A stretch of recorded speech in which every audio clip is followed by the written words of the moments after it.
बिस्मिल्लाहिर्रहमानिर्रहीम। Lecture number 5 के साथ मैं हाज़िर हूँ गुलाब बिन ज़ई टेक।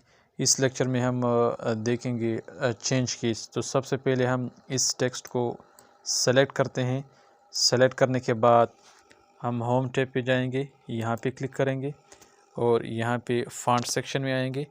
तो ये ऊपर चेंज केस लिखा हुआ है, यहाँ पे इस पर क्लिक करेंगे तो यहाँ 5 ऑप्शन चेंज केस के 5 ऑप्शन है। सेंटेंस केस पे क्लिक करेंगे तो ये पहले से सेंटेंस केस मौजूद है कि इसका पहला वर्ड जो होगा वो कैपिटल लिखा आएगा। इसको हम सेंटेंस केस कहते हैं। इसी तरह हम दोबारा इसको सेलेक्ट करते हैं टेक्स्ट को। इसके बाद हम यही होम टैब में और इसके ये फॉन्ट सेक्शन में आएंगे। यहाँ पे ये जो है चेंज केस पे क्लिक करेंगे। इसके बाद यहाँ लोअर केस पे क्लिक करेंगे तो ये सारा जो टेक्स्ट होगा वो स्मॉल में आएगा। ये सारा छोटी ABC में लिखा आएगा तमाम वर्ड्स। इसी तरह हम दोबारा इसको सेलेक्ट करते हैं। सेलेक्ट करने के बाद इसी चेंज केस पे क्लिक करते हैं और यहाँ पे अपर केस लिखा हुआ है, इसी अपर केस पे क्लिक करते हैं तो ये सारा कैपिटल लेटर्स कैपिटल वर्ड्स में आएगा। तमाम ये जितने भी टेक्स्ट हैं जो आपने सेलेक्ट किया वो कैपिटल में आएगा। इसी तरह हम इस टेक्स्ट को दोबारा से सेलेक्ट करते हैं। सेलेक्ट करने के बाद यहाँ चेंज केस इसी पे क्लिक करते हैं और यहाँ पे कैपिटलाइज ईच वर्ड लिखा हुआ है, इसी पे क्लिक करते हैं तो ये हर वर्ड जो होगा वो कैपिटल आएगा। यहाँ देखिए V और यहाँ P, इसी तरह हर वर्ड जो पहला वर्ड होगा वो कैपिटल आएगा। इसी तरह हम चेंज केस दोबारा चेंज केस पे जाते हैं और यहाँ नीचे लिखा हुआ है टॉगल केस, इस पर क्लिक करते हैं तो हर वर्ड जो पहला वर्ड लफ्ज़ होगा वो स्मॉल आएगा। और इसी तरह ये देखिए P स्मॉल है, इसी तरह ये भी स्मॉल है तो हर वर्ड जो पहला लफ्ज़ होगा वो स्मॉल में आएगा। तो इसी तरह हम इसी को सेलेक्ट करते हैं और यहाँ से चेंज केस और ये सेंटेंस केस में ले आते हैं तो ये अब दोबारा से सेंटेंस केस में आ गया है। तो ये हम अपने टेक्स्ट को इस तरह से चेंज केस में ला सकते हैं। हम कोई भी डॉक्यूमेंट्स हमारे पास मौजूद हो तो उसको अगर हमने कैपिटल लाना हो टेक्स्ट को तो कैपिटल ला सकते हैं, या टॉगल केस में लाना हो तो वो ला सकते हैं। इसी तरह इसी होम टैब में और यहाँ फॉन्ट सेक्शन में यहाँ पे इस जगह पे हम क्लिक करते हैं तो ये फॉन्ट सेक्शन यहाँ भी आ जाता है, एक बॉक्स खुल जाता है, एक विंडो आ जाती है जहाँ से हम अपने टेक्स्ट की फॉर्मेटिंग यहाँ से भी कर सकते हैं।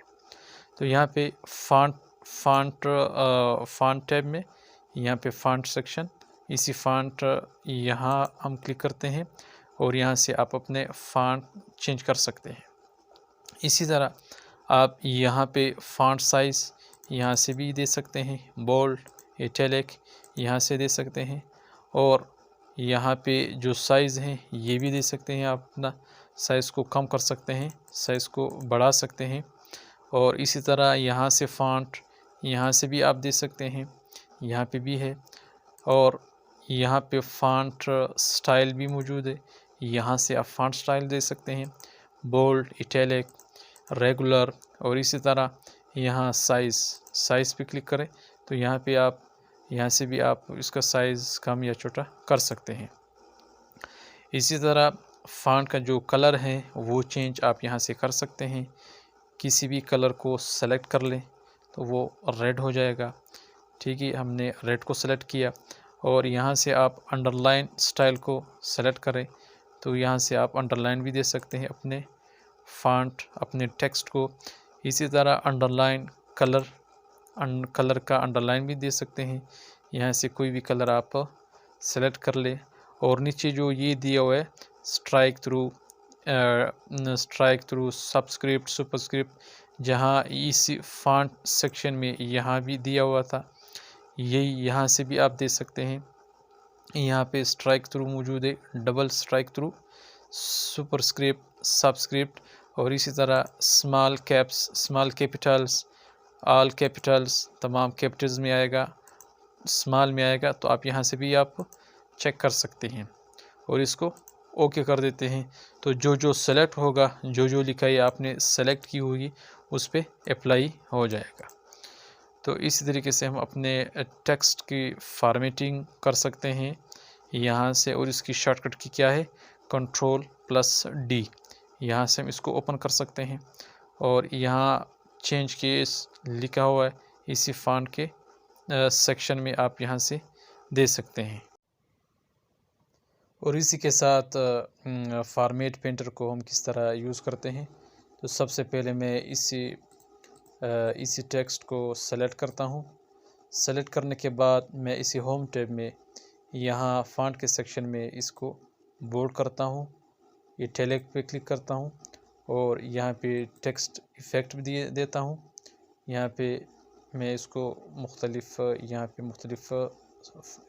इफ़ेक्ट्स दिए हुए, मैं इस पे क्लिक करता हूँ।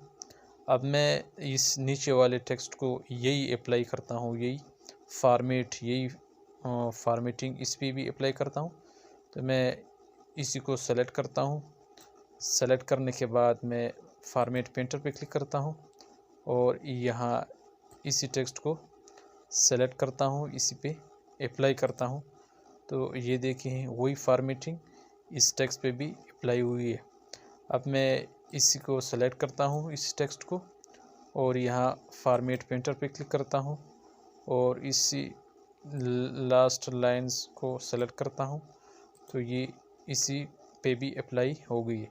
तो हम इस तरीके से फॉर्मेट पेंटर को यूज़